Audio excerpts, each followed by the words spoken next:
Guys, news is news. It comes from different perspectives and is usually biased. So are mine. My news comes from my imagination. They are deconstructed versions of the news you read on the internet. So don't take anything they say or show seriously. It is all for the sake of your entertainment.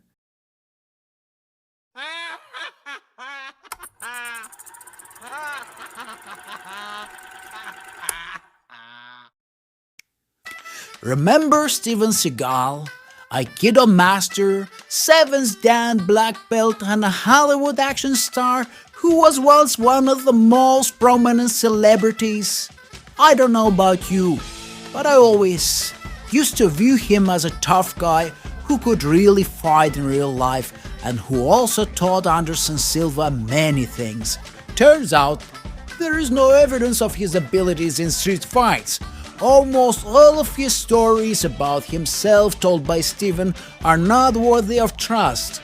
According to many who know Steven, he never worked with the CIA, didn't fight the Yakuza in Japan, and he was as trustworthy to his fans as he was to his ex-wives. Allegedly, he's a pathological liar.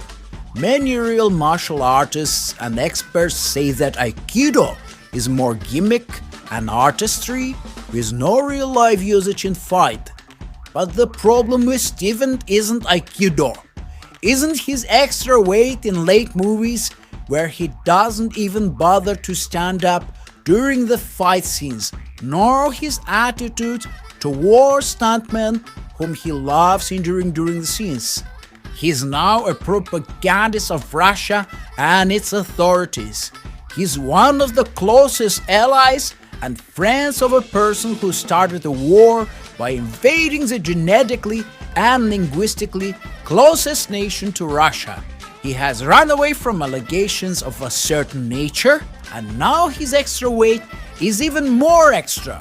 So, if you are a washed-up American celebrity who has problems with the law and wants to avoid those problems, go to Russia, become their spokesman, and live freely as long as the authoritarian regime is alive. 4 or 5 months ago, Mr. Beast was on top of the world. Almost everybody loved him, cheered for him, and put him towards new height. The most subscribed person on YouTube. He achieved it, but disaster struck. First, his closest friend not only changed himself, but also turned Jimmy's world upside down. Allegations against Chris were piling up, along with allegations against Jimmy, with contributions from Dogpack404 and many YouTubers who jumped on the hate bandwagon. But the main problem was Mr. Beast's silence, which ended recently with his attempt to clear his name by hiring a law firm and letting go of some staff members. Unfortunately, Jimmy forgot why he was beloved in the first place, because of his humanity and humility. The thing is, now not many people care about Jimmy, or at least not at the same level as they used to. But it's okay, I guess, because the more famous and rich you get, the less you care either, as long as fame and money pile up. By the way, possibly to increase his popularity and to sell his products, Mr. Beast, Logan Paul, and KSI visited India recently. The three musketeers of controversy. I always try to avoid political topics and politicians in general, but sometimes stupid people make stupid remarks. For example, a few years ago, many right-wing people claimed Putin to be an example of a strong leader and the best leader in the world. How do they feel now? But my thing is, I don't care if you are left-wing or right-wing, as long as you are not extremist and not on the extreme side of either spectrum.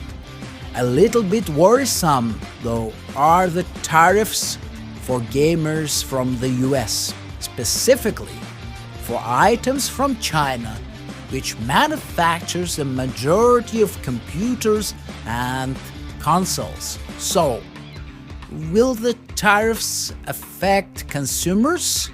Will there be exemptions? I mean, although many things are made in China, most of the companies are not Chinese.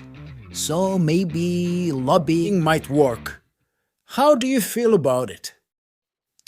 Very soon, we will see steroid-induced, allegedly young and already pretty experienced Jake Paul fight against Mike Tyson. Although a legend but almost 60 years old, Jake Paul could be Mike Tyson's grandson technically.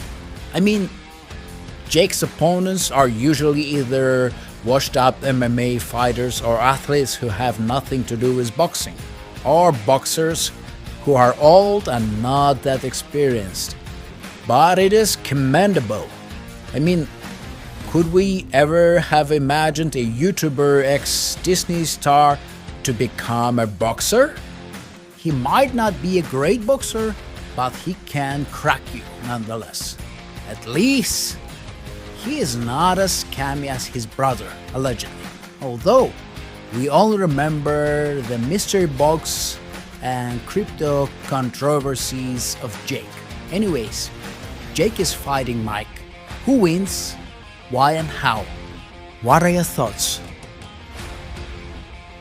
Continuing the topic of sports, one of the greatest of all time, or the GOAT as we shorten it, in the world of MMA, Jon Jones is fighting soon against Stipe Miocic.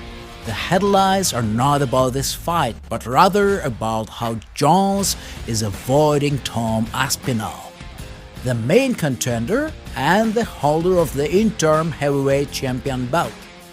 Jones admitted he would rather not fight Aspinall, but would choose Alex Pereira instead, who is more stylistically preferable for Jones. Now, the MMA community is angry at Jones and calls him a duck for ducking a fight.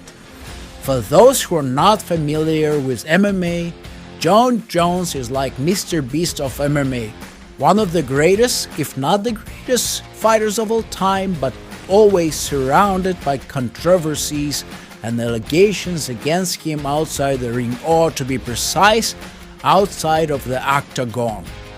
See you soon, guys. Remember, if you do not subscribe, you will get as fat or even fatter than Steven Seagal, and your partner will duck you the same way Jones is ducking Aspinall, or even worse. You will fall victim to scams from one of the scammy YouTubers. So, subscribe.